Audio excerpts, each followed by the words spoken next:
Hey guys, this is Johan. Today we're going to be trying to complete the Mars Rover Kata using Scala in a purely functional manner. In particular, we're going to be focusing on railroad-oriented design pattern using monads for optimal control flow and error handling. So before we start, let's talk about the Mars Rover Kata. It's pretty straightforward. A lot of you may have seen it before, and it's pretty straightforward to implement in an object-oriented manner. However, I found it a little bit tricky to implement in a functional manner. So you're part of a team that explores Mars by sending remotely controlled vehicles to the surface of the planet. Your task is to develop an API that translates commands sent from Earth to instructions that are understood by the rover. So a couple of requirements to keep in mind. We're going to be given the initial starting point, x, y, and an initial direction that it's facing. The rover can receive a character array of commands. Implement the commands that move the rover forward, backwards, that turn the rover left to right. Implement wrapping at edges, and this requirement is actually pretty tricky, so let's read through this carefully. Be careful, planets are spheres, very strange spheres in this case. Connect the x edge to the other x edge, so that's pretty straightforward. So you can go from point 1, 1, and when you go negative 1x, so when you go left 1 unit, or you go east 1 unit, you'll end up on 5, 1. Okay, that makes sense, but you're going to connect the vertical edges toward themselves in inverted coordinates. So for example, if you're at point 1, 1, and if you go down, you go south 1 unit, you'll be connected to the opposite corner of the map. So that'll be, oh, not quite opposite corner, the corner on the right side, so that'll be on point 5, 1. In the case that you have a 5 by 5 grid. And lastly, we're going to implement some obstacle detection before each move to a new square. If a given sequence of commands encounters an obstacle, the rover moves up to the last possible point, then aborts the sequence and reports the obstacle. Rules, TDD, all TDD. We're doing this by ourselves, so we're not changing roles. Okay, so that's the outline. So let's get this started. We're going to start a new Scala project. So a new project. We're going to do it using the SBT setup, and we don't have to do much here. We're just going to call this Mars Rover. So let's call this functional Mars Rover. I'm going to save this, and we're good. Everything base. So let me set up the window so you guys can see everything. There. You guys should be able to see everything here. Okay. So we're going to start by setting up our project. We have a few things to set up. First, we're doing this TDD using the Scala testing library. So we're going to have to add that as a dependency. And to do that, we just have to add it as a library dependency. And we're going to append to the library dependency list, do a left append, do org, do Scala test, %%.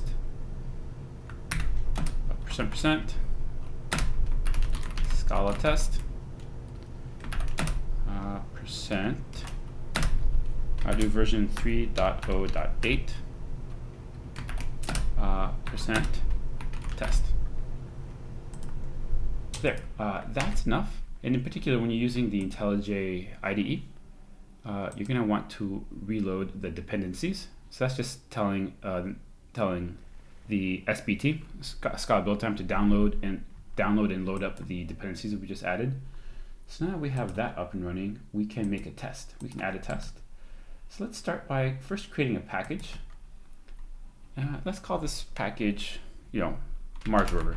Let's just call it Rover. So inside of the package Rover, we're going to add a new Scala class. We're going to call this Rover should. I think that's a nice naming convention. And we're going to start by, let's start by writing the test. So we're going to write our test inside of this class, Rover should. But first, we're going to have to extend word spec. So we're going to use the word spec DSL to write, and we'll have Scala automatically import that library. And we're also going to use some before and after hooks. Before and after. And we're also going to use with, actually that might be enough. I think that might be all we need. Okay, So before we even make anything, let's write our very first test. So let's just start imagining what kind of public API we want our Mars rover to have. So it's going to have, it's going to have a set of initial coordinates that are hard-coded into the public API. So something like initial coords. And I'm making this all uppercase to treat it like a constant, because this is basically going to be a constant. So our rover, we're probably going to write all of our application code inside of an object called, let's just call it the Rover platform. And this Rover platform is going to have the constant initial coordinates, and we'll be able to grab it from that. Of course, that doesn't exist at the moment, so we're going to get compilation errors. And we're also going to have an initial heading, and that would just be hard-coded. At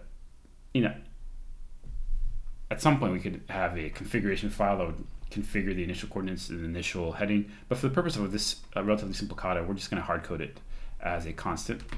So Rover platform, they'll have an initial heading. And now let's think about writing our very first test case. So the very first test case will be that the Rover platform should initialize with a valid starting point and heading. Just saying, can we initialize this in a reasonable manner? And for full disclosure, I did watch the very useful Mars Rover Kata on YouTube that I'll link in the description below. However, that was an object-oriented implementation of this kata. So I am definitely borrowing some pieces of that. But this, if you've watched both videos, you'll see that this is actually a very different approach. Not that it's better, but it's just different because I happen to like functional programming. So in this first test, what we'll want to do is we'll want to grab a rover state. We're going to say that for, let's see, we'll create a rover state, private val rover state, and that's going to be the output of a call to initialize rover, and that'll actually be from the rover platform. So it'll be a rover platform dot initialize rover.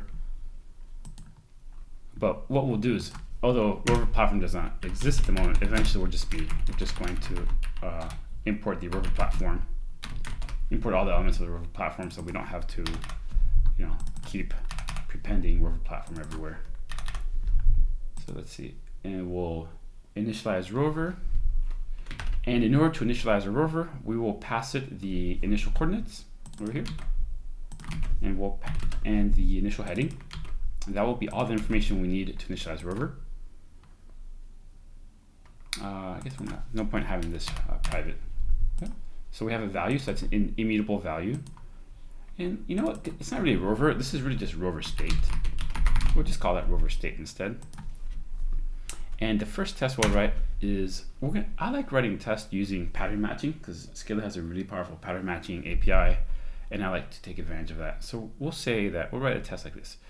Rover state should match pattern.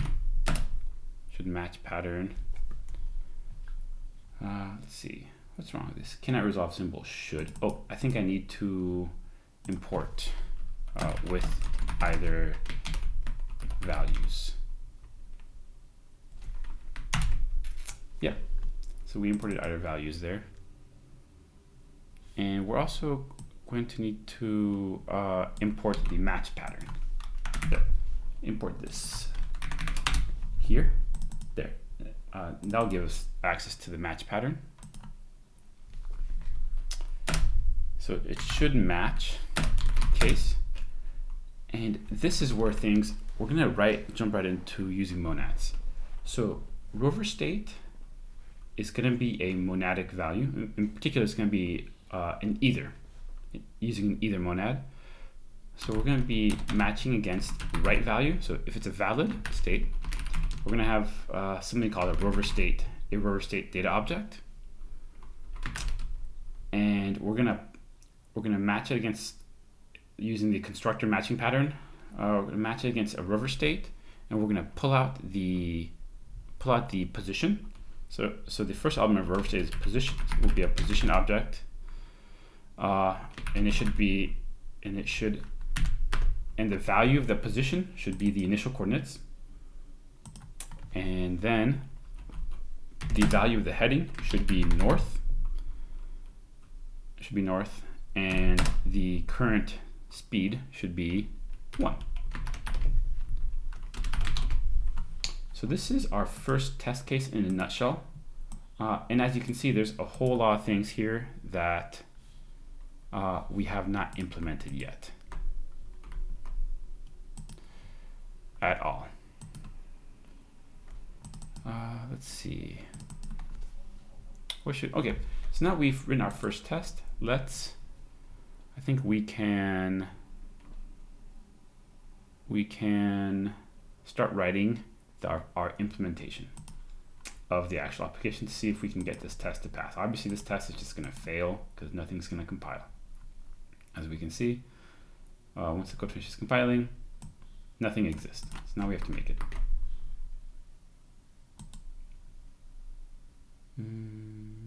Okay, so let's start by making the new package. We're going to call this Rover. And inside of the Rover package, we're going to create the Rover platform that we discussed. So it's going to be, we're going to call this an object called Rover platform.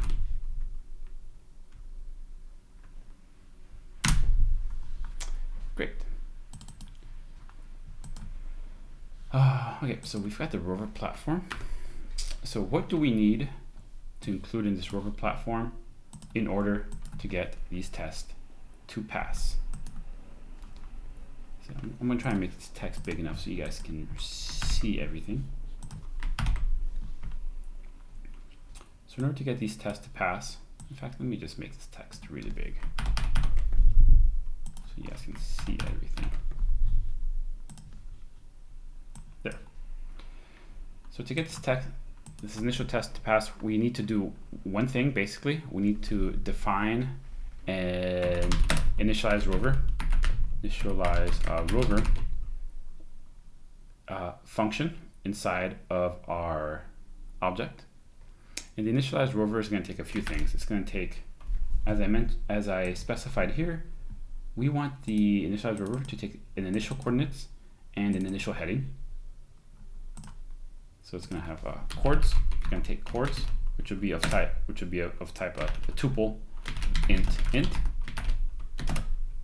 And it's also going to take the initial heading, which is going to be of type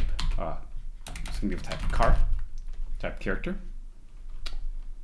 And it's going to return a value, as we kind of mapped out here. It's going to return an either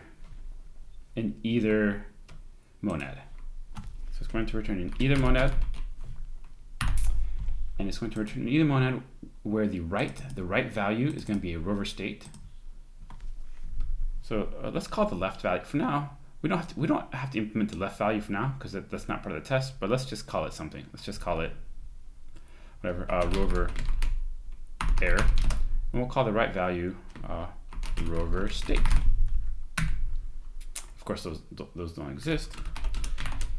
Okay, so before we even start to write this implementation, we have a few things to add. First, let's create a Rover error data type and a Rover state data type, so that this actually gives us something that might work. So we can define those as follows, and this is kind of where the beauty of Scala comes in. Define a case class Rover error. It's just going to take a message of type string, and it's going to extend throwable. Actually, you know what? We actually don't need to extend throwable because we're going to be using it in a monad. We actually don't ever have to throw it. All right, and then that's rover error. That's it. So that's going to be the left value of the monad. And then for rover state, similar. Right, case class rover state. Probably add a space in between. Two different classes rover state. The rover state is going to take a couple values. First, it's going to take a position, and it's going to be of type. As we defined over here, the rover state should return its first element should be of type position, because the initial coordinates are going to be of type tuple int, but it's not fun to deal with tuples, so we can just create a position object. So it's going to be of type position, and then we can define that data type in a second. The next type will be of type heading, be a heading of type heading. I will define that type in a second as well. And the third type will be of type, we'll call it speed. Speed. And I'm not sure we need that. But I'm pretty sure, because the rover moves units, it's probably going to be useful to set a default for the amount of units that it moves, so that we actually don't need that for the first test. So let's leave that off. Ignore that. Oh, well, actually, you know what? Actually, we do need that for the first test, because we did specify that the rover state should contain a speed value. So we will have to define that. Let's call it speed. It's going to be of type int. And that's it. That's our rover state. And in order to get this to work, we're going to have to define our position.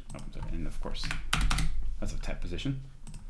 So we're going to have to define the position data type and the heading data type. So position data type, also defined similarly, case class position. And the position data type will also simply just take a set of coordinates, and we'll so the coordinates can be its tuple of int, and let's just give it a default value of 1 1. Seems reasonable. And let's see, is there anything we need to implement inside of this? Yes, there is. So the position class is going to have two public members. It's going to have val x, which is going to be of type int. Of type int is going to be equal to the first element of the coordinates that we passed in, so it's _1, and then public member y is going to be the second element of the coords that we just passed in. And it's kind of nice to have a toString method. So override def toString string, and this will just be really nice because eventually we're going to have to print some strings. You know what? We don't need that for the test yet. Let's leave that out. Okay, that's all we need for the data type position. And for heading, heading is going to be a bit of a more complicated class. And in this test, I started to map out the public API. And we can see here, we're going to have a different subtypes of the heading class, one of which will be north. So we're going to have, so essentially what we're looking at is, in these types of situations, we're looking at an enumeration. So we want an enumeration of type heading that has, types north, south, east, west. So in Scala, there's three different ways to do enumerations. But I think one of the recommended ways is to do it using a sealed trait, because when you use a sealed trait, the compiler gives you some additional type safety, because whenever you pattern match against a sealed trait, the compiler will warn you if you missed a potential pattern. So let's implement a sealed trait for the heading data type. So let's see. Let's start by just defining a sealed trait. Sealed trait. Heading, and the heading, sealed trait heading should have, let's see, what should it implement? It should probably implement toString. So a trait is an abstract data type in Scala, so we just have to define the function signature, and don't actually have to implement the methods unless you want to. You can. And that's actually enough for now. So that's the sealed trait. And now we can create the subtypes of the sealed trait. So we can do something like case object north extends heading. And of course, we're gonna have to override that toString, and it'll just be north. And let's see, anything else we need to do on north? Nope, I think this is right. So we might as well go ahead and implement this for south, east, west. So let's just do south, east, and west. Okay, north, south, east, west. Okay, that gives us all of our heading types. So now we are getting a little bit closer toward at least compilation. So then let's see. Now we can define the initialize rover. So initialize rover. So to get this test to pass, we just need to, at the very minimum, return a valid state. So we can just return a right, because in this test we're pattern matching that the either monad contains a right, not a left monad, and we want the right to contain a rover state. So we're going to construct a rover state here, and to construct a rover state, first it takes the position. So we can construct a position, and the position constructor takes a tuple. That's the position, and then the second element is the heading. So the heading will just be, for now we can call it north. It's just hardcore north. Do the absolute minimum that we need in order to get this to work. And then the third type to get the rover state is a speed. So let's just call it 1 for now. In fact, to make this easy, let's just set that as a default value, so we don't even have to call it there. Great. So we have implemented a minimal version of the initialize rover method. Now let's see if we can get this to work. Initialize rover, let's see. Helpful compiler is telling me that I'm missing something. Let's see. Rover platform, initialize rover. Oh yeah, well, we have to import the rover platform. I wonder why I didn't import. I thought I had imported it earlier. Okay, so I'll just import initialize rover. In fact, we'll just import all the elements of the rover platform. Great. And now this should, let's see, there. So I had to implement, bring in one more matcher, convert to any should wrapper. And we have compilation. Well, at least we have initial IDE static analysis telling us this might work. Let's see if this compiles. Okay, so the project is building, is compiling, and we have an error. So recursive value initial coordinates needs a type. Oh, I think the problem here is that initial coordinates, well, first off, this isn't defined anywhere. This is just setting it equal to itself. So that's just not going to work. So what I actually want is I want initial coordinates to be defined as part of rover platform, as part of the rover platform dot initial chords, and then so I'm going to define that as a constant. Let me bring my mic up close to make sure you guys are getting some clear audio from me. Okay, so let's do val initial coordinates of type int, and let's just define that to be a 1, 1.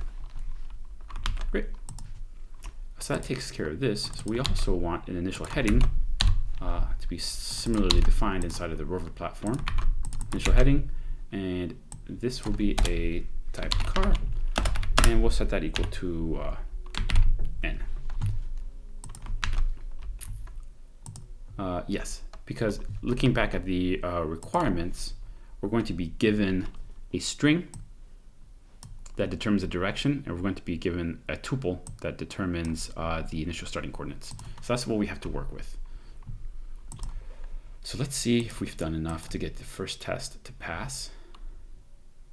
And we have successful compilation, and we have successful test. Great. So now that we've gotten this test to pass, let's see if we can refactor this to be a little bit more useful. or we can move on to the next test. Anything here off the top of my head that I would refactor? Well, first off, we're not doing anything with heading. This is pretty useless. Like, yeah, we did the minimal amount needed to get this to compile. So the first thing that I can see that we should refactor is we should actually use this heading, which is a character, to determine north. So the way we could do that is we could do that as follows. Let's see, how would we do that? So heading is a character, so it could be invalid. If the user doesn't give us a valid character that we can transform into north, south, east, west, then we would want to return an error state. So what's the easiest way to do that? Well, we could do this. We could grab the heading using, well, first we could define a function. Let's define a function that transforms this heading character into a heading object.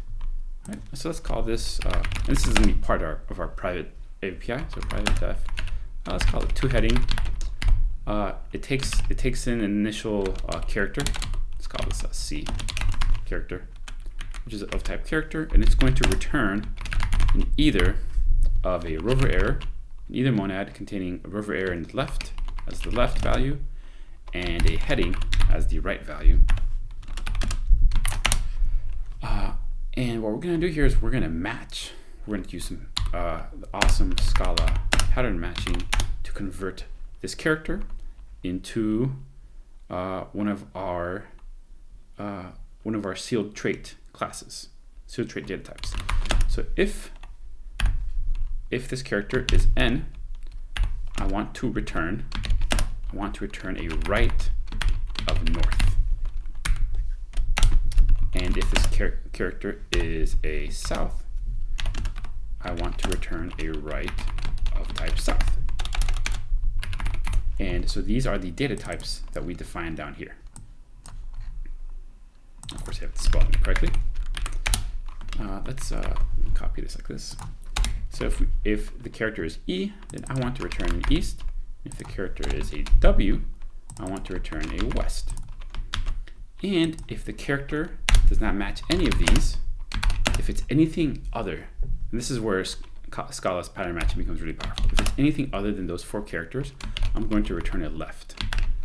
And the left is going to take a rover error, and I'm going to create this rover error with the initial message, invalid initial heading.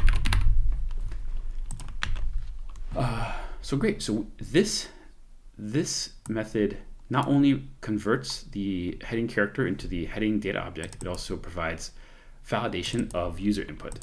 So in order to use this, however, this returns an either monad. This does not return a heading. So we can't just, in like a object-oriented world, or in a world where you're not using monads, you could just do something like val h is equal to toHeading of the initial heading, right? You could do something like this. However, the value h is going to be of type either. It's an either monad, which means we can't just plug it in here, because the rover state constructor takes a heading, not an either monad. So what we have to do is use a for comprehension to grab the value out of heading if it is a valid heading. So we can do something like this: h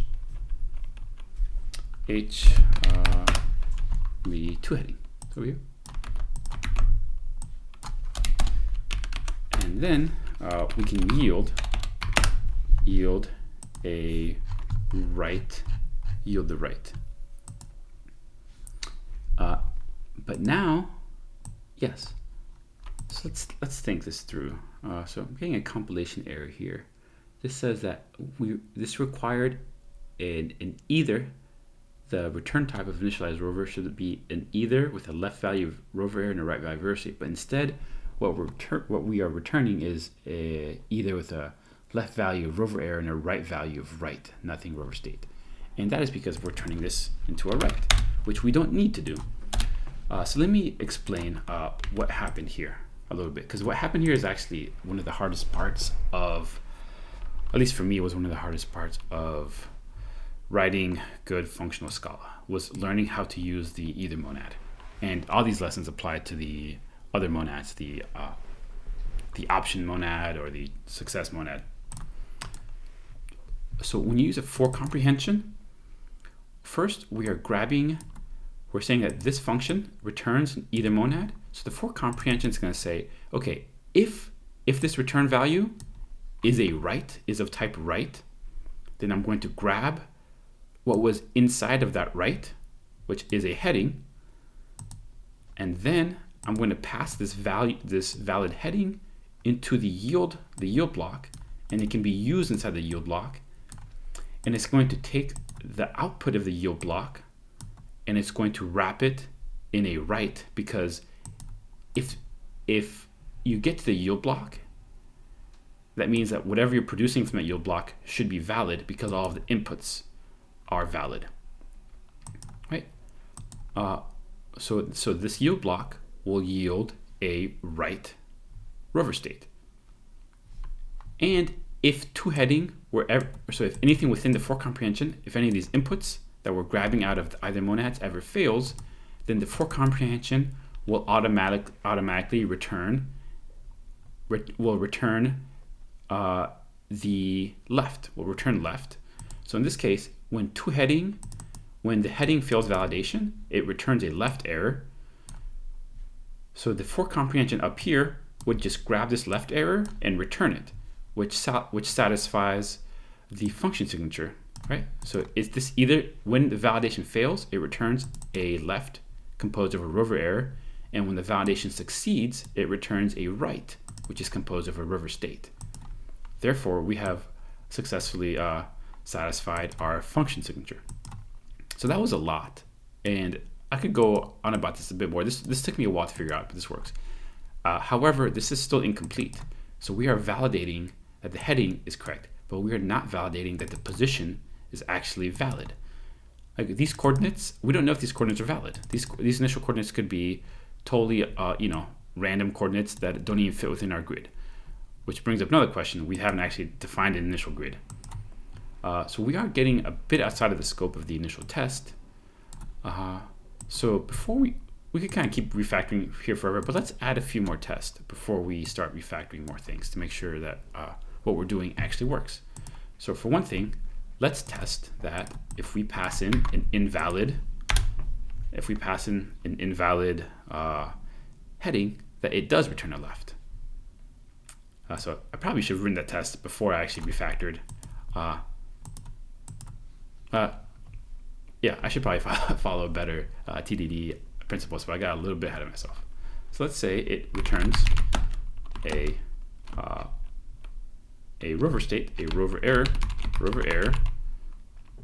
when an invalid initial heading is provided. Okay, so let's initialize a Rover state, but with an invalid initial heading. So let's call this a Q. Q is obviously an invalid initial heading. So then this Rover state so this Rover state is an either, once again. I'm going to be repeating myself because it's really hard to keep track of this stuff, at least it was for me. It should match the pattern of left,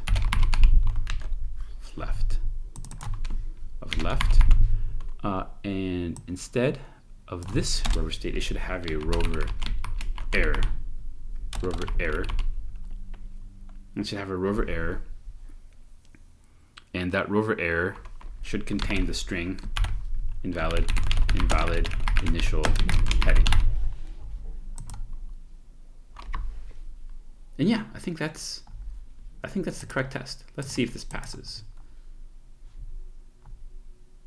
Yeah, it passed. Okay, obviously I did that backwards, but that works. Okay, so our first refactor worked, and I think provides some really valuable safety. However, we also want to validate that the position passed in also works. So this time, let's actually do this in a TDD manner. So let's say returns a Rover error when an invalid initial position is provided. And once again, I'm going to follow the same kind of pattern here. Let me make this a little bit bigger. Make sure you guys can really read all this because I have plenty of screen space.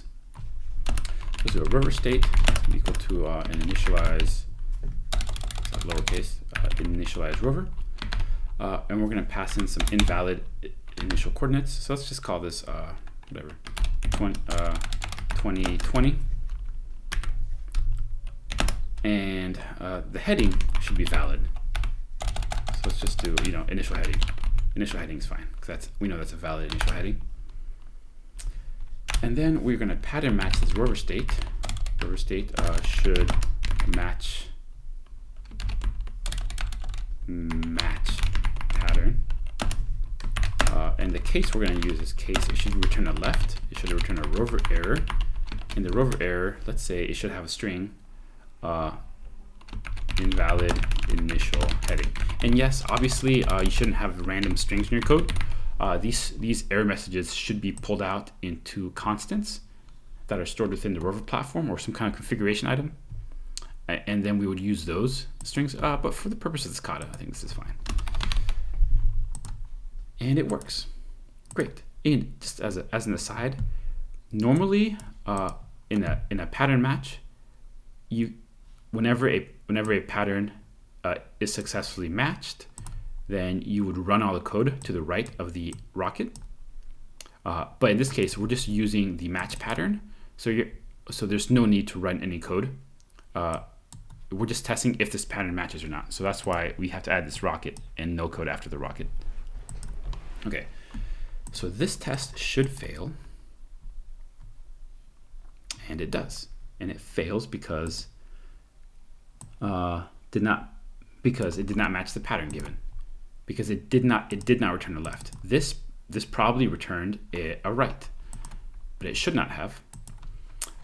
So in order to do that, first we're gonna have to define what is a valid and an invalid initial condition, and we can do that by just, although this was actually not specified in the Kata, you actually do need to, in my opinion, you do need to specify this in order to have a valid formulation of this Kata. So in order to do that, so let's define the initial grid size. So let's do a val map width. So the map width is going to be whatever. Let's just call it 5, I guess. And the val map length, let's call it 5. So we're going to define a 5x5 grid, and we're just going to hard code this. Obviously, this should probably be user input, but the user input was not part of the Kata, so we're just going to hard code this for now. And it would be easy to pull this out into a configuration object later on in the future. Okay, so then now we're going to validate. That the initial coordinates produce a valid position, the same way, in a very similar way that we did with toHeading. So we're going to write a function, private def. Let's call this. Let's see, what do we want to call this? Let's call this create position to position. Yeah, let's call it create position.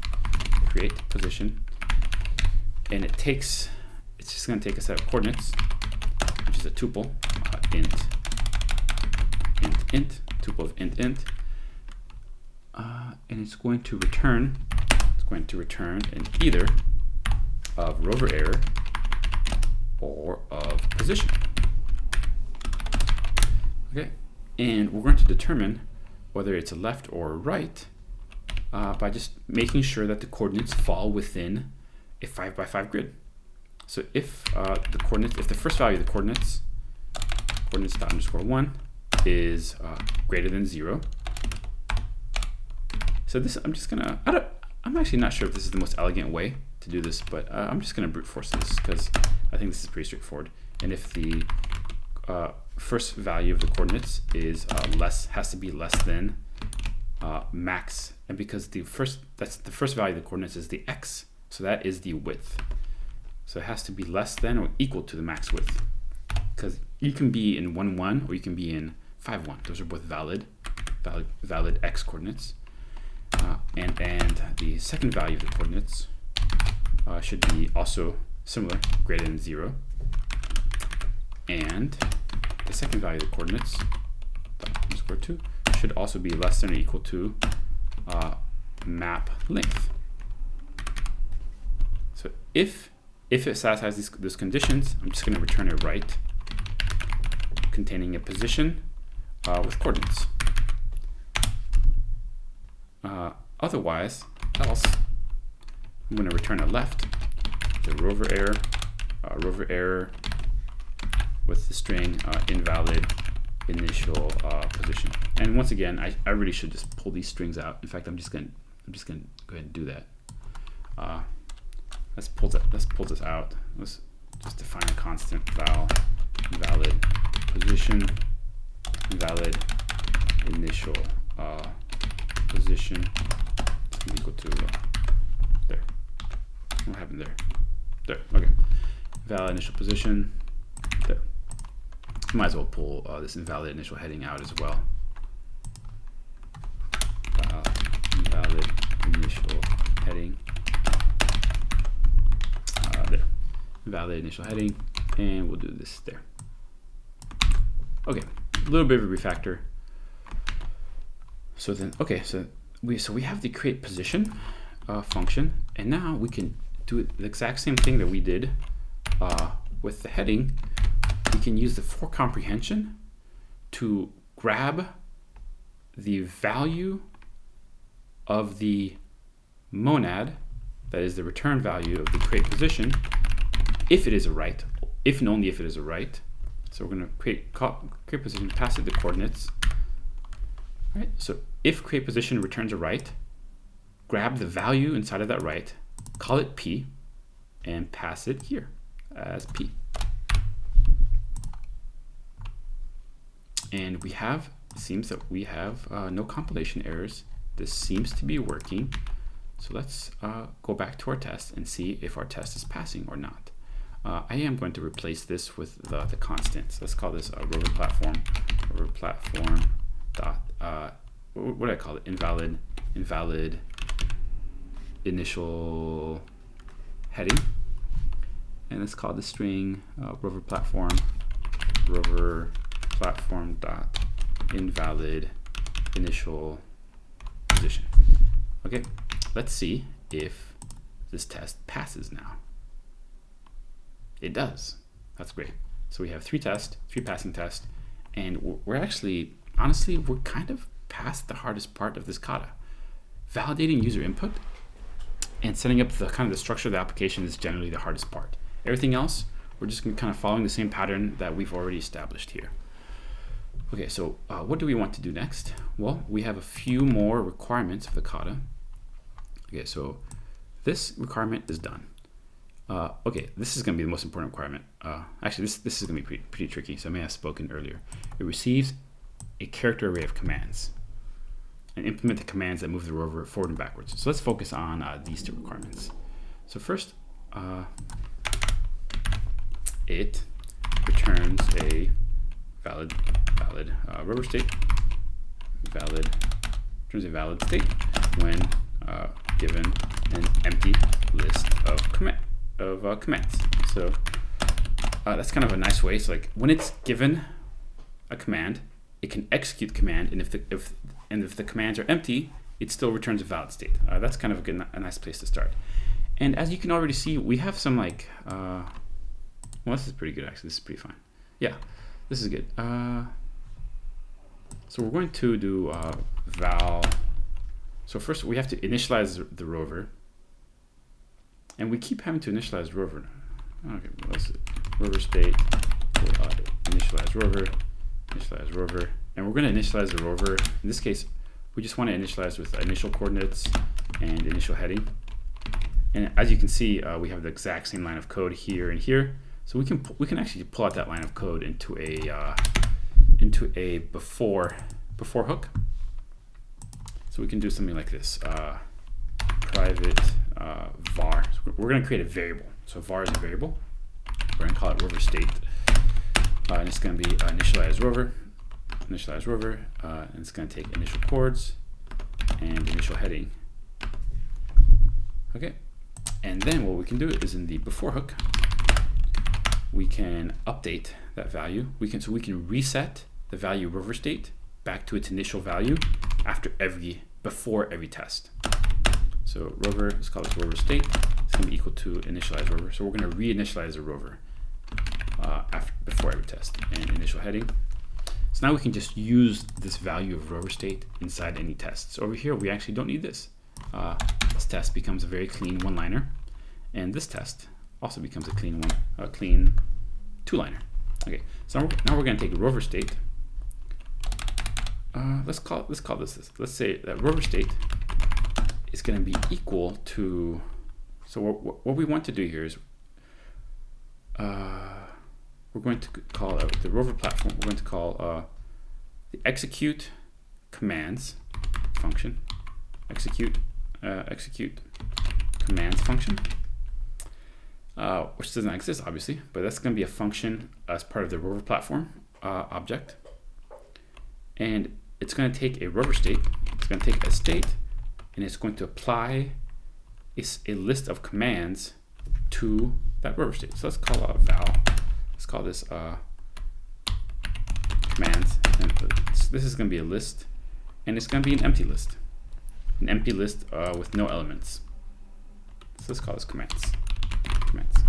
Okay, so when we pass it an empty list,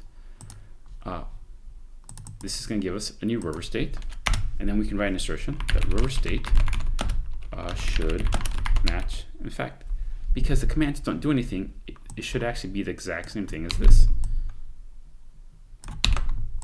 It should give us rover state should match the pattern right. Rover state initial coordinates, the position should be in the position of initial coordinates. It should be facing north, and it should have a speed of 1. Okay, so this is obviously going to fail. We can see right here because execute commands function doesn't exist. Okay, so let's implement this function and see if we can get this test to pass. So the execute commands function is also going to be part of our public API. So our public API is going to have two methods. So execute commands, and so let's see, this works. First, it takes a state. So it takes a state which is of type rover state, but it's not of type rover state because rover state is actually not a rover state. It's of type either. It's an either type. And in fact, so it's going to be of type either rover error and rover state. And in fact, I'm already getting tired of typing either rover state or rover state.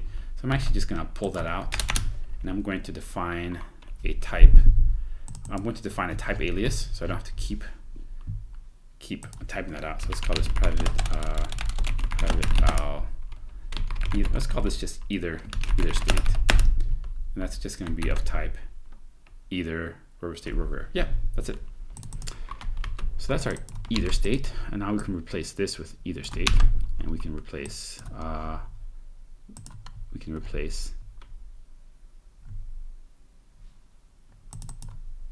that should be, you should be able to replace that with either state. Why is this being difficult? Rover error, rover state. Yeah, that should work. Can I resolve symbol either state? I wonder why private. Oh, because I made this a val, not a type. Okay, there you go. Now it's a type. Okay. So execute commands. The state is going to be of type either state, and then it's going to take a set of commands. And commands are going to be of type list with filled with type character. List of type characters, and it's going to return a value of either state. Great. Okay, so now what execute commands has to do in order to get this test to pass, it should return a right the rover state initial value. Okay, let's just see if we can get that to work. So let's just return a right state. Let me tell you how not to do this. Return a state. All right, that should work, right? If nope, that's not going to work. This would work if state was a valid rover state, but state is not a rover state. State is an either state. So in order to return a valid state, we could just do this, which would satisfy this, but state is an either state. So this, at least this gives us compilation, but is this going to allow our test to pass? It's not. This test is, no, it is going to pass. Sorry, this test is going to pass because rover state, the rover state that we pass into here is the state defined here. And this is going to return a valid right. So we pass a valid right here. So this is a valid right. So then we just return that valid right and it satisfies the pattern and it matches and it wins. Great. That was a really easy implementation. However, it's a kind of a trivial implementation. We could refactor this to do something a little bit more meaningful. But once again, before we start adding more code, let's write another test to set our expectations of what that code should do. Let's do this. Returns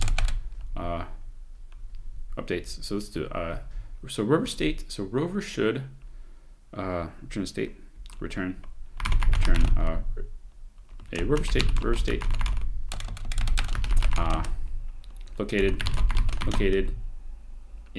located at 1, 2 when given the f command.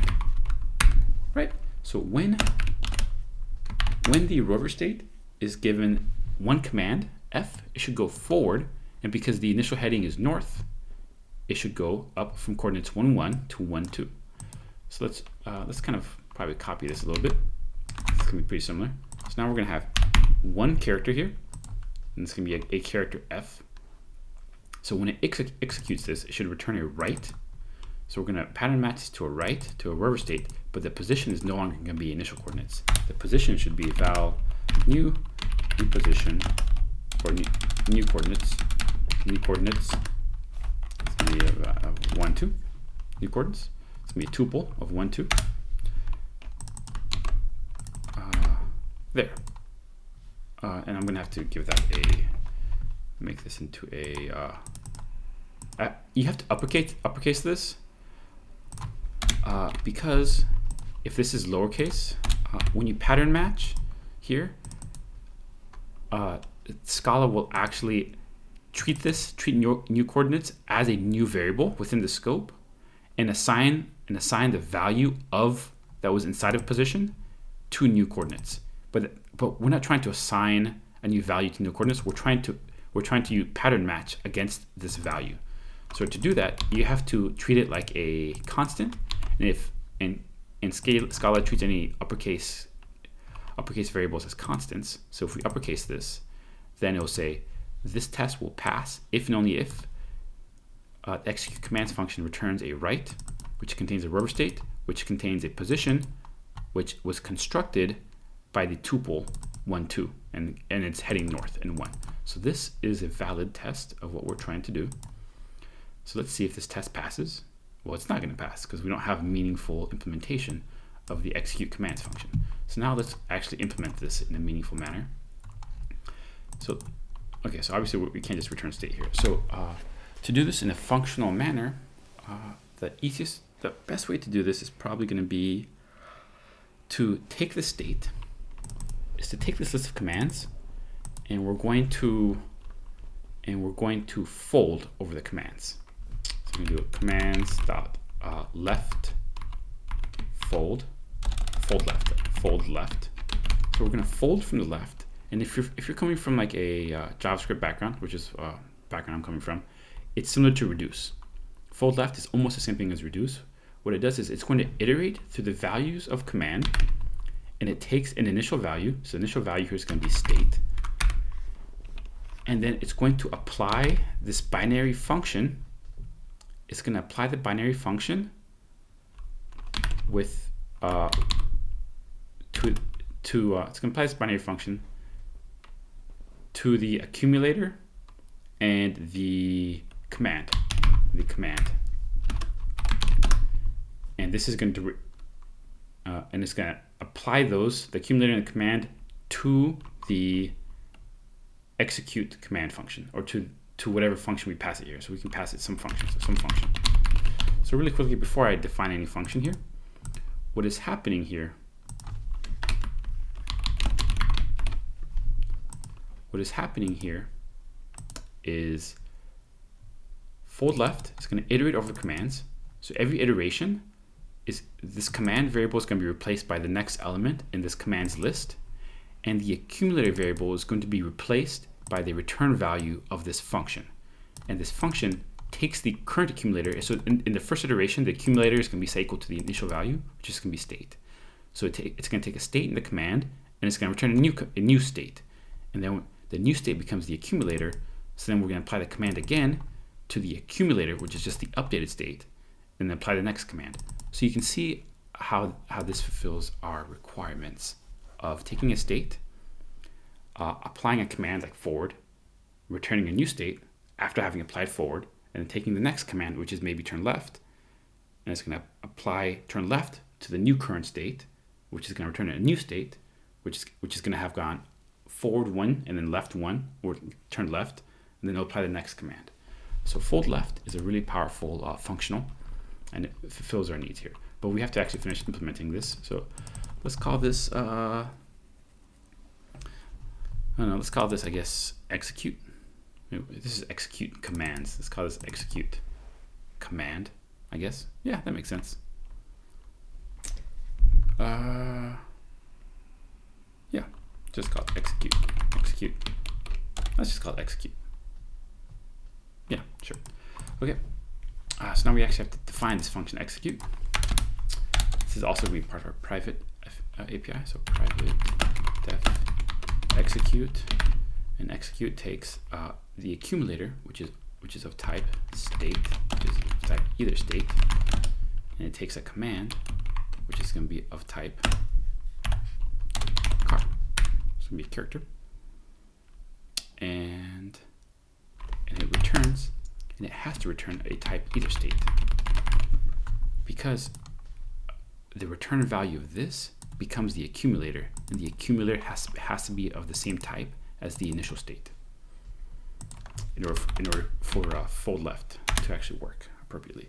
Okay, so now what we have to do is we just have to apply one command and return a new state.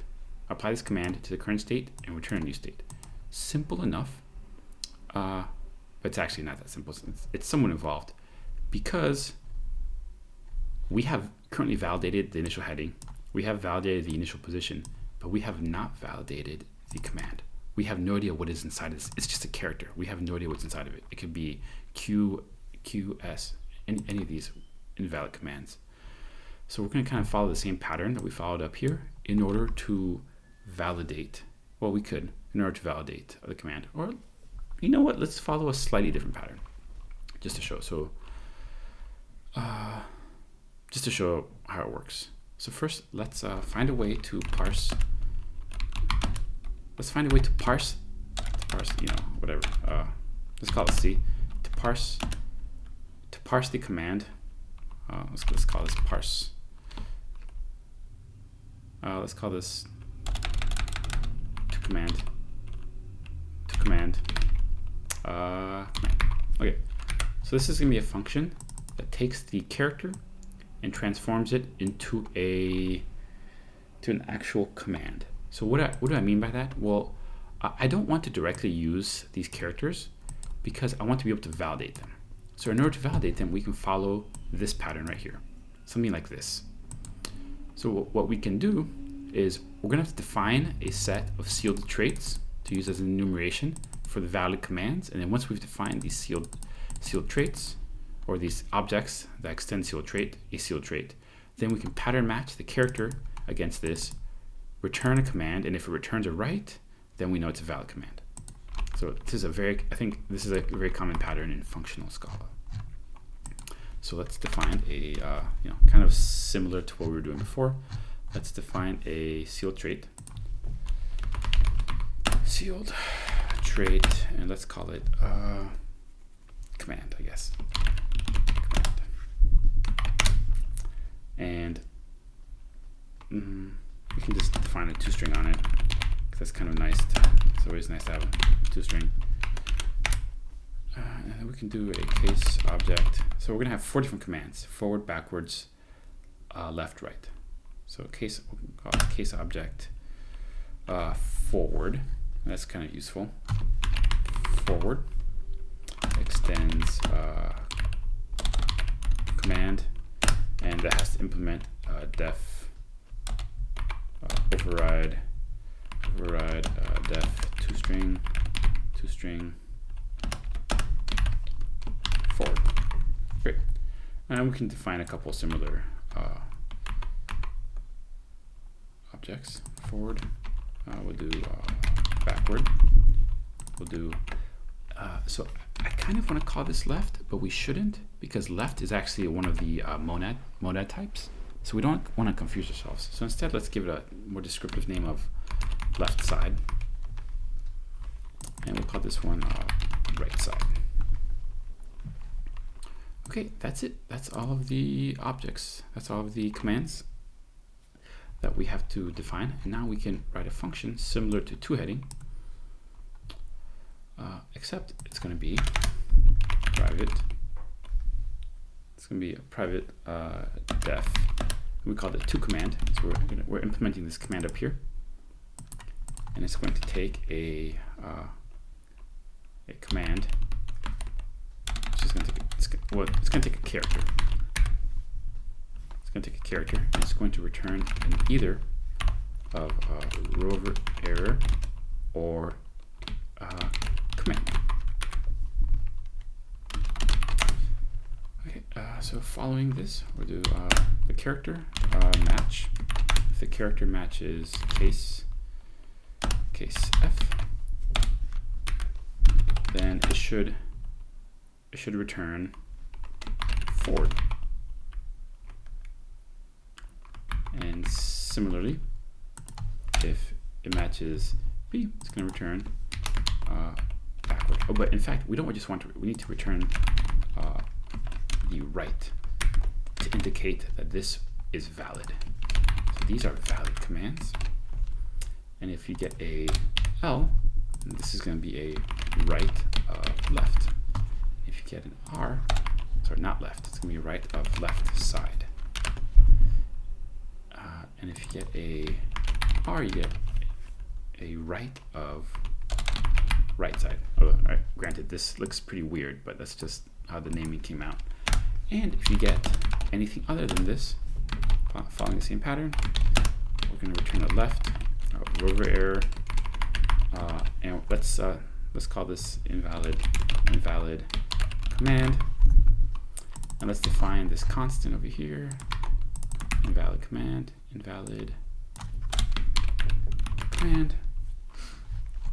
Okay, and great. So we have toCommand.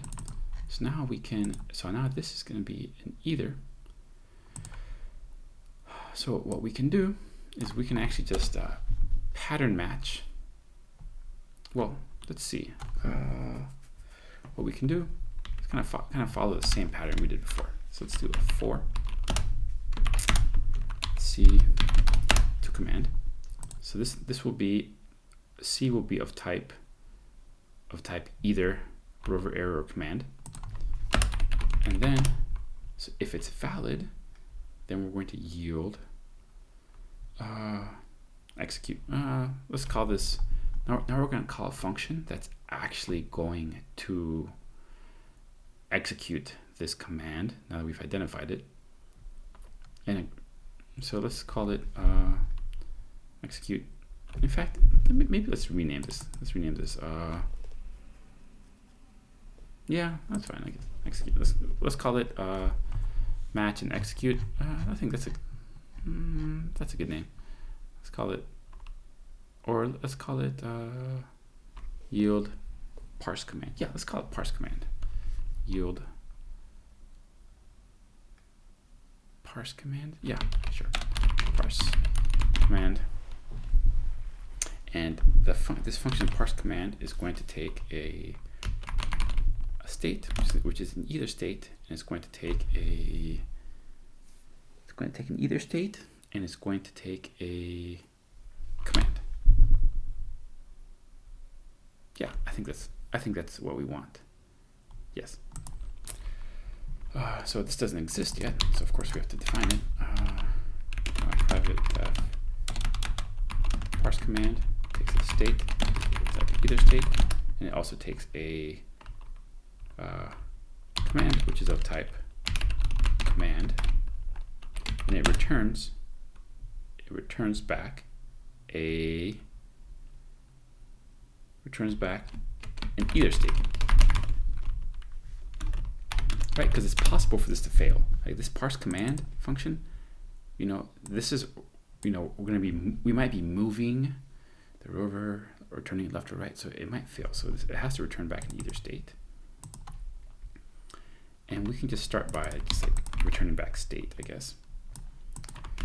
But however, this implementation's not going to work. Well, we know it's not going to work because the compiler is telling us that this is not going to work because this yield statement actually, when you're using a for comprehension, it's an expression. So the yield actually has to return back a rover state, because right now this entire for comprehension has a return value of rover error or either state. So it's either rover error, either state, which is not what we want. We want it to return just either state.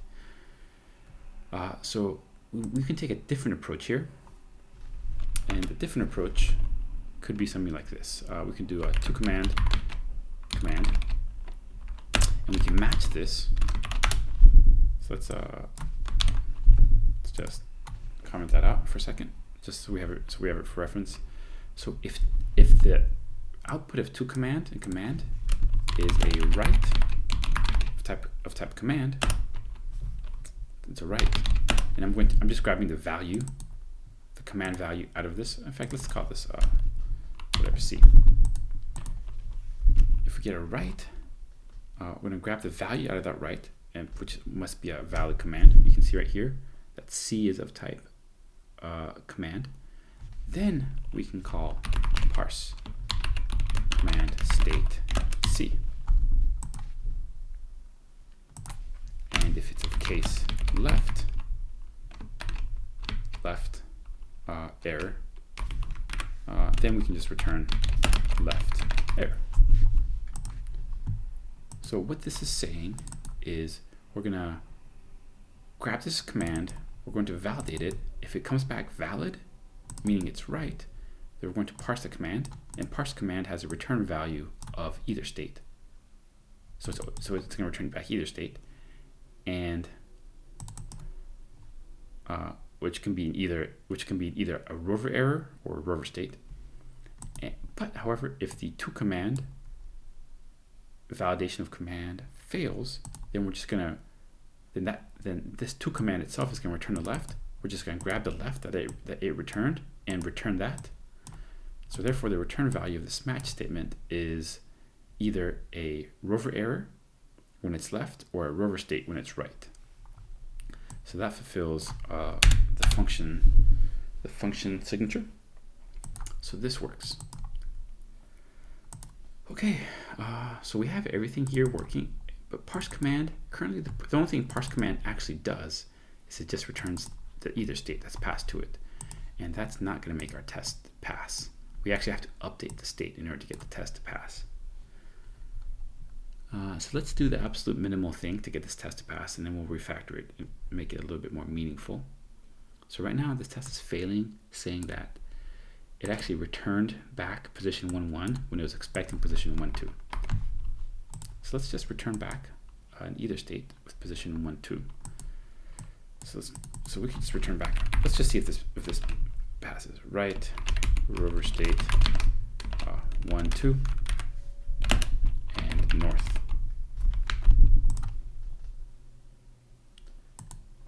Right rover state 1, 2. Why is this not? Oh, it has to be of type position.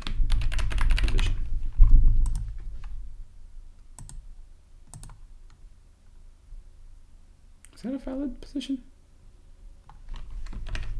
Position takes a tuple, not 2 arguments. There you go. Okay, let's see if that gets this test to pass. The bare minimum to get this test to pass. Okay, yep, this test passes. However, when we add another test, it's going to fail because that method is only implemented in the superficial level. So return a rover state located at let's call this at 2, 1 when given the when given the, or let's just call it at 1, 3 when given the f commands. Alright, so when it's given 2 f commands, and we can kind of just copy most of this. This is going to be pretty similar. F. We expect this to be u3. There. Now, while this test passes, this test is going to fail. I'm sorry if I'm not talking loud enough. I'm being a little bit quiet.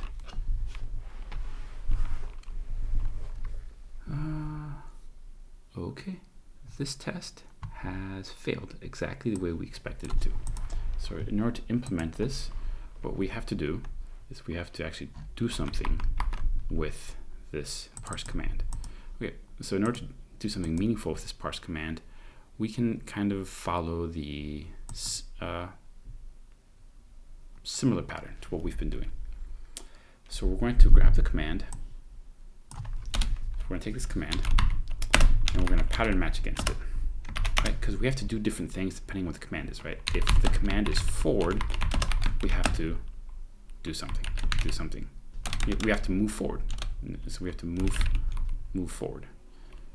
And there'll be a function called move that will take some parameters. And if it's a backward, we're gonna have to also move. And it's some function using a move function that we haven't defined yet that actually takes some parameters. And if it's a left side, then we're gonna have to then we're probably gonna have to write a function that turns the rover left. Right, so turn.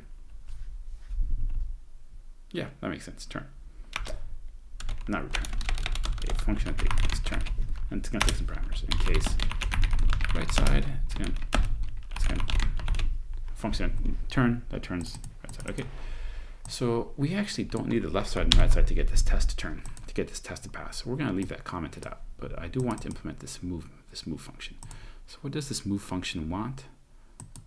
Well, let's think about this. This move function is going to need a few things in order to do anything useful. So first, it's going to need a state.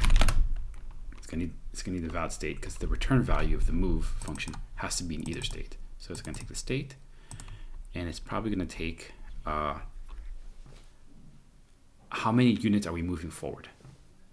Right? So how many units are we moving forward? So the amount of units that we're going to move forward, we could just hard code that to always be 1, and that's fine. That fulfills the requirements of the kata. So we're going to hard code that to always be 1.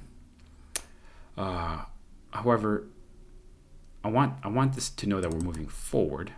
So we can just do we can just add a +1, a multiplier. We can add a multiplier. So let's call this +1. Just to denote that we're going to be moving forward 1 unit, right? And then if we're going backwards, we're going to just pass in a -1 to say, hey, we're actually going to be just moving backward 1 unit. Right? Fairly straightforward. I think this will be straightforward to implement. So private move. It's going to take a state, which is an either state, and it's going to take a unit, or let's call this increment, or I don't know, increment. Let's call this I don't know. What's it give me forward? Let's call it units. We're just gonna go type int, and what's the error here?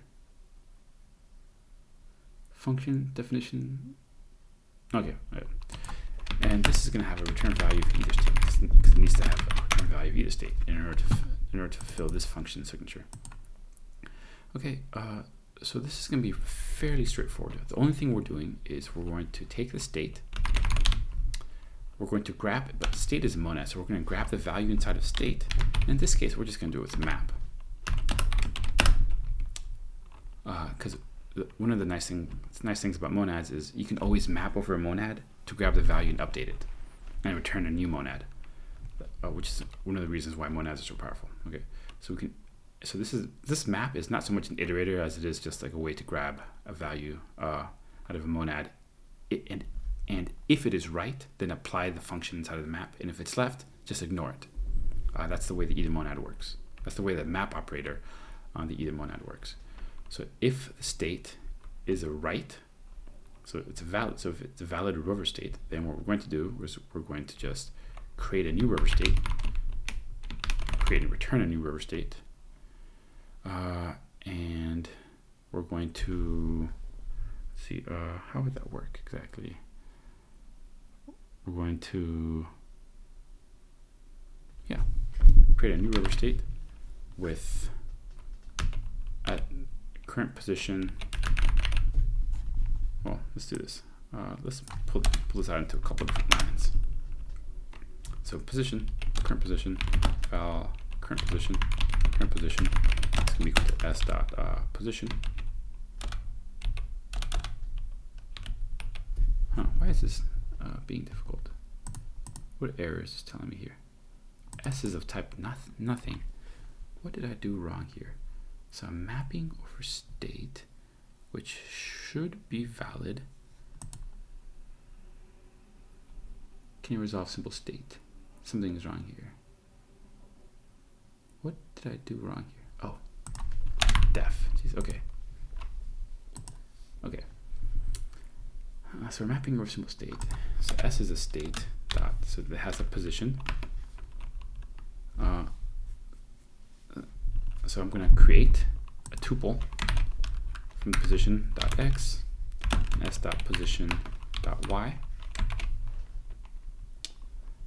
Okay, so that gives us the current position, and I'm going to val new position. It's going to be equal to current position. It's going to be equal to a tuple. Actually, I really don't need current position. But the only thing I want to do is I just want to add. I want to add this. I want to add this to. I want to add the unit to the y. So I really just need s dot position dot x over here. S dot position dot y plus units. S dot position dot y plus units, and then we can just return a new rover state. Rover state located at the new position. Let's wrap this in position. Let's turn this into a position. Position. New position, and s dot heading. There, we've done it.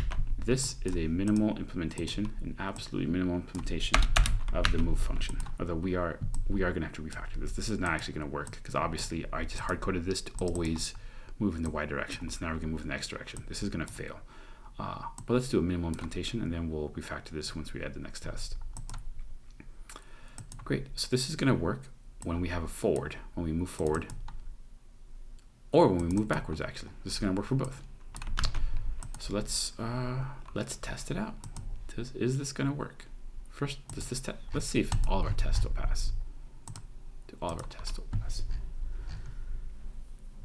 Yes, all of our tests pass. That's great. So this works. And in fact, we can even move backwards. We can even write a test, return a rover state located at, 1, 1 when given f and then b. Commands in. Right. So when given commands f, b, it's going to move. Or in fact, let's just do 1, 2. When given commands f, f, b. F, it's a little bit more realistic. F, F, B. F, F. It's kind of like life, right? 2 steps forward, 1 step backwards. Right? It's actually this command. We expect new ports to be 1. Does this pass? I think it should. All right, great. We're in business. This passes. Awesome. Okay, so this passes. The next, however, obviously this implementation is subpar because anytime we turn, everything's going to fall apart and it's going to fail.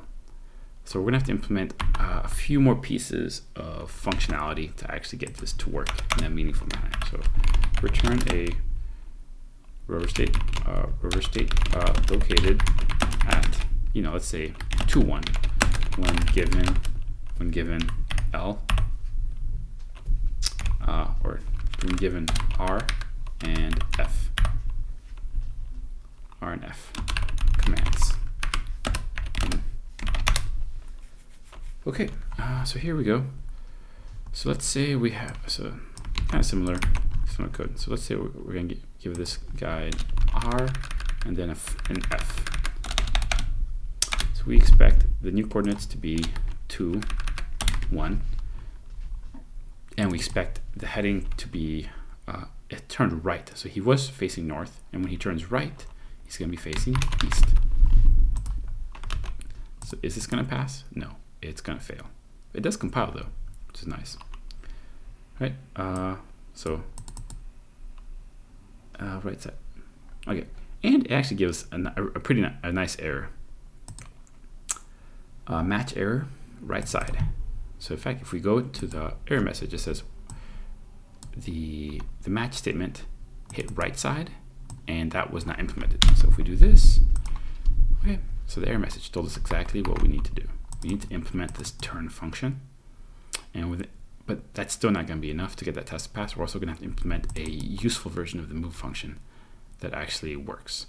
So first, let's get the turn function to work.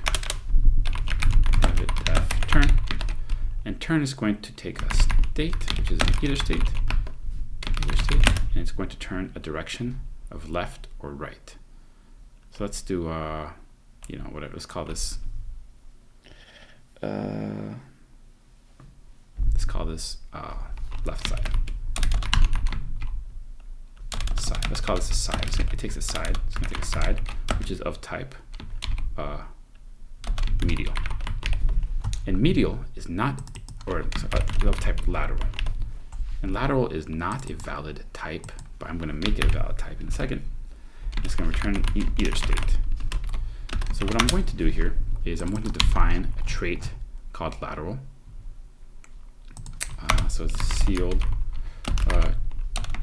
trait lateral. And the sealed trait lateral means it's a lateral command, and obviously the left side is going to extend lateral, and the right side is also going to extend with lateral. But the lateral trait is going to have a couple extra things, right? So when you're given a left or right, you need to know. Wait. Yeah, I guess that's it. I guess that is all you need to know. We need to know your current heading. So you need to know your current heading in order to know where to turn when you're given a lateral command. So this is going to be of type. Where were we? Over here. Type lateral. Side, state, either state. But what this has to do is this just has to update the heading. It doesn't have to update position. It just needs to update the heading. But to know what heading is going to be the new heading, you need to know what your current heading is and what the next heading of that side is. So in order to know the next heading, actually, you don't even have to know. Do you have to know side? Yes, I guess you do have to know. You do have to know side. Let's see.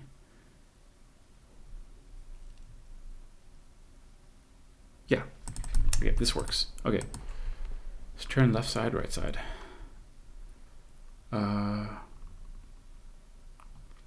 what we'll do here is we'll do side match. If the case is left side. You know what? Then this code is gonna end up being a bit silly because we're really replicating this code over here. But what I was gonna do here is I was just gonna grab the state. I was gonna map over it. I was gonna grab the value of the state if it's a right, and I was just gonna return a new rover state, with the same position as that position, because position doesn't change, but with instead of the current heading, I'm going to update the heading. So if it's a left, I'm going to do heading s.heading dot turn left. And this doesn't exist. So I'm going to implement this turn left and turn right methods on the heading objects. That way you'll know when you're north. So you can do def turn left. It's going to return a heading. And def turn right. It's also going to return a heading. So when you're going north, you're going to override def turn left, and that's going to return, right? When you turn left from north, that returns a west. And it wants me to add a type annotation here, which is annoying. So that's fine, whatever.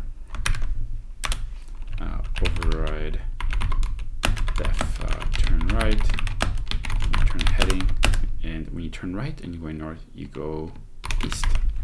All right, so now you're going east, and you're going to do something similar in each of these. All right, so when you're going south and you turn left, you end up going east, and then you end up going west when you turn right. Right, going south and you turn right, go west. Okay, and when you're going east and you turn left, you end up going south. No, you end up going north. And when you turn right, you end up going south. And when you turn left, when you're headed west and you turn left, you're going to be going south. And when you turn right, you're going north. Okay, that's great. So now what we can do is that this code, where was I? Here. Turn. This code works. So we're going to update the heading with the left when it's left side, and we're going to update the heading with the right when it's right side. However, this code is like super duplicative, so I think it's actually going to be easier to just pull this out and not even have a turn function, because it really seems like kind of a waste here.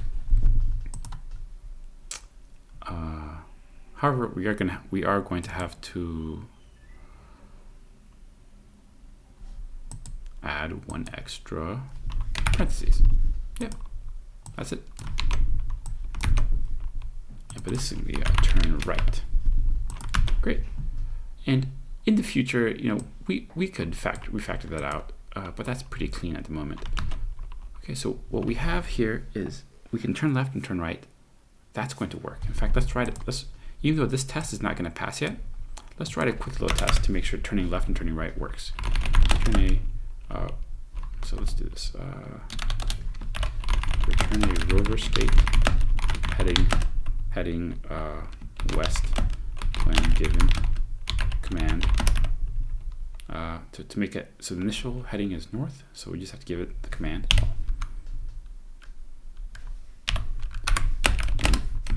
Great. So we can just do something like this. Grab this command. It's just going to be L. New coordinates. Don't need new coordinates. It's just going to be initial coordinates. And it's going to be headed west. Does this work? Does our turn command work? Yes, it does. Great. So we know that works. Which would imply that the turn right command also works. You know what? But we should check it just in case. East. Want to give a command right. East. Right, make sure this test works. And it works. Awesome. Okay. So now we know that those commands work. Let's try and get this command to actually function, which it currently does not. And then we're going to be very, very close to finishing. We've been at this for a bit longer than I was hoping to. Okay, so the reason that command doesn't work is because our move command is kind of useless. It's not actually a very good move command. So let's rewrite it to not just hard code it, to always increment the y coordinate. Okay, so the way I would refactor this to work is, let's just start by matching the state. So when the state is a right, we're going to pull the value of the state when we know it's valid. And let's define a delta. A delta is going to be the change in XY coordinates that we need when moving. Yeah, when moving. That's what we need. Because the change in XY coordinates depends on your heading. So we need to take the state, grab the heading, determine the dx dy, which will give us the delta, and then apply that delta to the current position to update the new position to return a new state. So what we're going to do is we're going to calculate the delta, and we're going to define a new function called calculate delta. And this function just takes a few things. It's going to take the current heading. It's going to take the units. Great, that's it. That's all the delta needs, and we haven't defined this yet. But once we have the delta, then all we have to do is call another function that updates the coordinates of the state and returns a new state with the delta applied to that position. And in the case of left, we're just going to return left. Okay, so obviously update does not exist and calc delta does not exist, but those are the last things we need. Those are the very last things we need in order to implement move. So let's calculate this delta. Private def calc delta.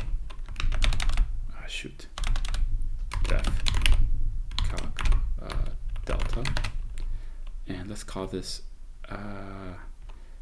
It's going to take a state, which is in either state, obviously, always either state, and it's going to take a units, which is an int. No, I'm sorry. Calc state doesn't take a state. It takes a heading. It takes a heading, which is just of type heading, and it's going to return a. It's going to return a tuple. Yeah, tuple int. It's going to return. It's going to just return a delta. Okay.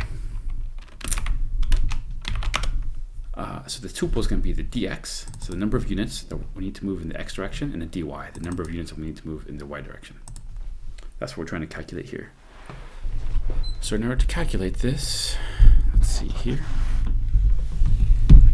So in order to calculate this, what we can do, sorry, I hope you guys can hear me, otherwise I've been wasting my time.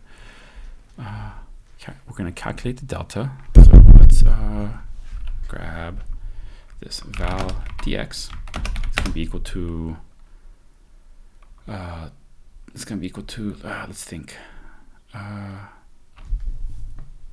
let's think, delta unit,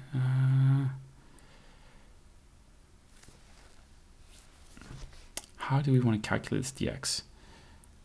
The dx depends on the heading and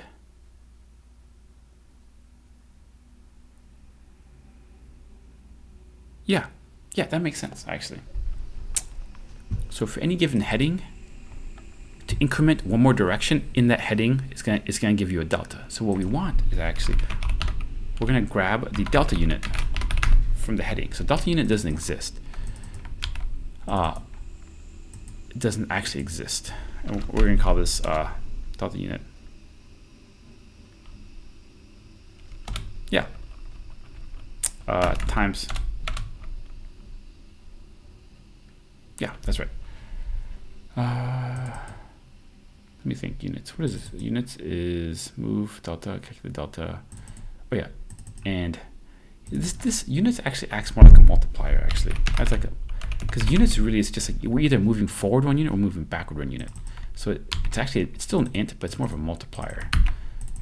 So it's going to be a multiplier times. So we're going to multiply that times a multiplier. Multiply times multiplier. So we're going to multiply the first unit times multiplier.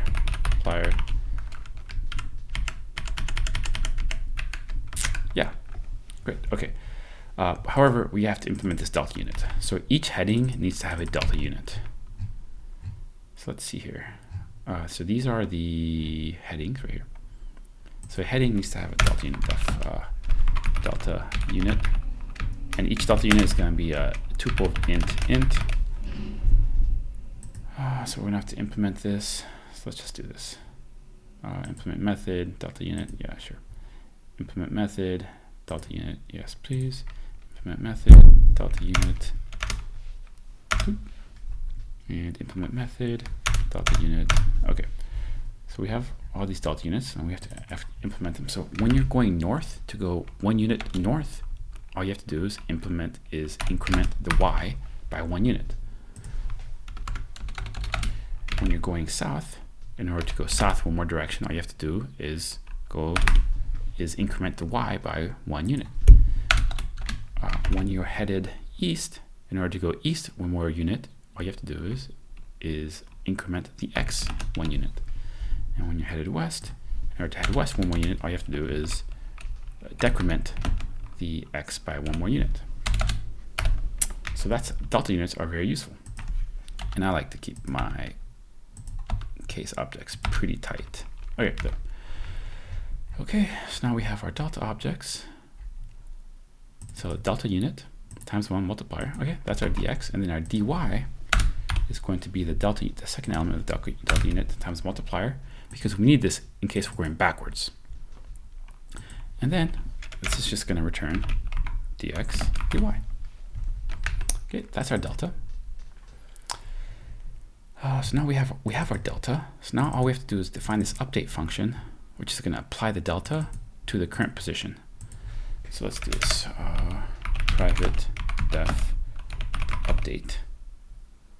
And let's call this, in fact, update's a little bit ambiguous. Let's call this update position. Or def update position, and update position to take the state, which is in either state, and it takes a delta, which is of type tuple int. It's going to return either state. Okay, and the way that update position is going to work is, once again, we have to figure out if state is valid. If state is valid, then return. Well, in fact, right, as a matter of fact, let's think about this. Yeah, that's right. If, in fact, at this point, the state, must the state be valid? Yeah, because at this point, the state is still just the initial state. This state, must it be valid? Yeah. Okay, so what we can do is, let's see. Let's just return a state.map, and we're going to grab the value of the state if it's valid, and we're going to return a new Rover state with the state dot with a position determined by applying the delta to the current state's position. So let's do let's call this new position. Val new position is going to be equal to well, in fact, we're going to have to do this inside of the map, because we need access to the state. New position is going to be equal to state dot position dot x plus delta dot underscore 1, and this is going to be a tuple. What's that? It's going to be a tuple, and s dot position dot y plus delta dot underscore 2. There, that's our new position. So we're going to create a Rover state with a new position. We're going to keep the same heading, s dot heading, and we're going to keep the same speed. Although we're not actually using speed anywhere, but we do want to keep it the same. And that is our update position function, which returns a Rover, which returns in either state. However, I'm getting a compiler error here because we actually needed this function. Why? Why am I getting an error here? I actually don't understand that. because this is actually supposed to return in either state, but when it's right, oh, okay, yeah, okay, the reason this is working is because this S is actually a rover state. Oh, that's right, because we're actually inside of the right. So this state is actually not in either state. It's actually a rover state. So that's pretty easy. So this is actually just going to take a rover state. So we actually don't need to map. We can actually do something like this, which is even a bit easier. So we can just grab all these S's and just replace them with, let's just call this S. So now what we have here is we have a function that returns a rover state, but we already know that this rover state is valid, but we're trying to return either. So we can just return a right